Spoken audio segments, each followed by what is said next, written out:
ଦେଖନ୍ତୁ ପୁରୀ ଜିଲ୍ଲା ପିପିଲି ଡେଲାଙ୍ଗରେ ବେଆଇନ ମୋରମ ଏବଂ ପଥର ଚାଲାଣ ହେଉଥିବା ବିଭିନ୍ନ ସମୟରେ ଆମେ ଖବର ପ୍ରସାରଣ କରୁଥିଲୁ। ଦ ରୁରାଲ ନ୍ୟୁଜ୍ ଓଡ଼ିଆରେ ଏହି ଖବର ବାରମ୍ବାର ପ୍ରସାରଣ କରାଇବା ପରେ ଜିଲ୍ଲା ପ୍ରଶାସନ ମଧ୍ୟ ଏନେଇ ତତ୍ପରତା ଦେଖାଇଥିଲା ଏବଂ ବିଭିନ୍ନ ସମୟରେ ପିପିଲି ଡେଲାଙ୍ଗର ବିଭିନ୍ନ ସ୍ଥାନରେ ଚଢ଼ାଉ କରିଥିବା କଥା ଦେଖିବାକୁ ମିଳୁଥିଲା।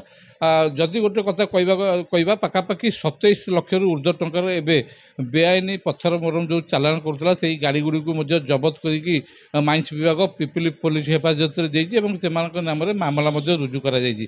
ଆପଣ ଦେଖନ୍ତୁ, ଯଦି କହିବେ ପିପିଲିର ଯେଉଁ କଣ୍ଟି ଅଞ୍ଚଳ ରହିଛି ସେ ନିଜିଗୁଡ଼ି କୁରିକି ଅଞ୍ଚଳରେ ବେଆଇନ ମୋରମ ଚାଲାଣ କରାଯାଉଥିବା ବେଳେ ଡେଲାଙ୍ଗ ଅଞ୍ଚଳରେ ବିଭିନ୍ନ ସ୍ଥାନରେ ବେଆଇନ ପଥର ମୋରମ ଚାଲାଣ କରାଯାଉଥିଲା ଏବଂ ଇଏ ନେଇକି ବାରମ୍ବାର ପ୍ରଶାସନକୁ ମଧ୍ୟ ବିଭିନ୍ନ ସମୟରେ ନିନ୍ଦିତ ହେବାକୁ ପଡ଼ୁଥିଲା ଏବଂ ଜିଲ୍ଲା ପ୍ରଶାସନ ଏବଂ ମାଇନ୍ସ ବିଭାଗ ଏ ନେଇକି ମଧ୍ୟ ତତ୍ପରତା ଦେଖାଉନଥିବା କଥା ମଧ୍ୟ ସାମ୍ନାକୁ ଆସୁଥିଲା।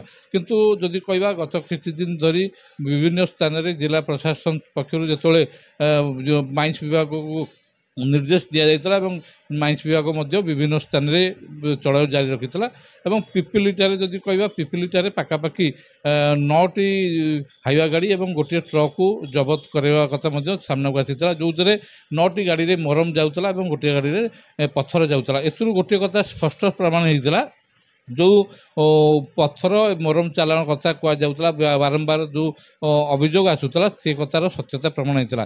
ବିଶେଷ କରି ଯଦି କହିବା ପୁରୀ ଜିଲ୍ଲା ଯେଉଁ ମାଇନ୍ସ ଅଧିକାରୀ ରହିଛନ୍ତି ସହ ମାଇନ୍ସ ଅଧିକାରୀ ମଧ୍ୟ ପିପିଲି ଥାନାରେ ଅଭିଯୋଗ କରିଥିଲେ, ତାଙ୍କ ଅଭିଯୋଗକୁ ଆଧାର କରି ପିପିଲି ପୋଲିସ ମଧ୍ୟ ଏକ ମାମଲା ରୁଜୁ କରିଛି ଏବଂ ଯେଉଁ ଗାଡ଼ି ଗୁଡ଼ିକ ନାମରେ ମଧ୍ୟ କେସ୍ ମଧ୍ୟ ରୁଜୁ କରାଯାଇଛି ଏବଂ ଯେଉଁ କଥା କୁହାଯାଉଥିଲା ପାଖାପାଖି ଯେଉଁ ଗାଡ଼ି ଗୁଡ଼ିକ ସେଠି ରହିଥିଲା ପାଖାପାଖି 10ଟି ଗାଡ଼ି ଗୁଡ଼ିକ ରହିଥିଲା ଏବଂ 10ଟି ଗାଡ଼ିରୁ ଯଦି କହିବା OD02BK0920 ପାଖାପାଖି 4,04,503 କେବଳ ଏଇ ଗାଡ଼ି ନୁହେଁ, OD02BK3905 ତାକୁ ମଧ୍ୟ ସେଇ 4,04,503 ଟଙ୍କା ପାଖାପାଖି 27ଟି ଗାଡ଼ି ଯଦି 27 ଲକ୍ଷ ଟଙ୍କା ଜରିମାନା କରାଯାଇଥିଲା। OD02BK3972 4,04,503 ଟଙ୍କା, OD02AS2920 3,04,503 ଏବଂ OD02J4525 2,04,503 OD02V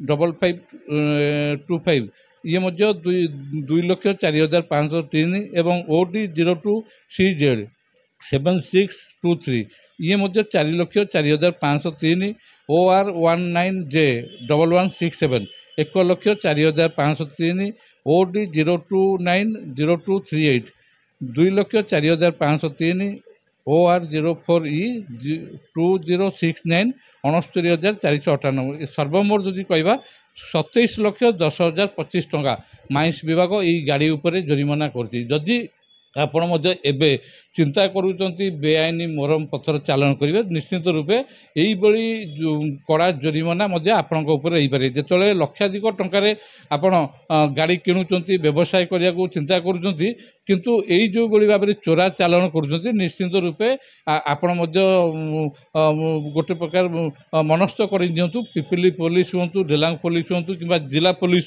ଯେକୌଣସି ଅଞ୍ଚଳରେ ଆପଣଙ୍କ ନାମରେ ମାମଲା ମଧ୍ୟ ରୁଜୁ ହୋଇପାରେ। କାରଣ ଆପଣ ଯେଉଁ ଅଞ୍ଚଳରୁ ବେଆଇନ ପଥର ମୋରମ ଚାଲାଣ କରୁଛନ୍ତି କୌଣସି ମୁହୂର୍ତ୍ତରେ ମଧ୍ୟ ଆପଣଙ୍କୁ ଜବତ କରାଯାଇପାରେ, ସେ ଚୋରା ଚାଲାଣ ଗାଡ଼ିକୁ ଜବତ କରାଯାଇପାରେ ଏବଂ ସେଇ ଗାଡ଼ି ନାମରେ ମଧ୍ୟ ମାମଲା ରୁଜୁ କରାଯାଇପାରେ।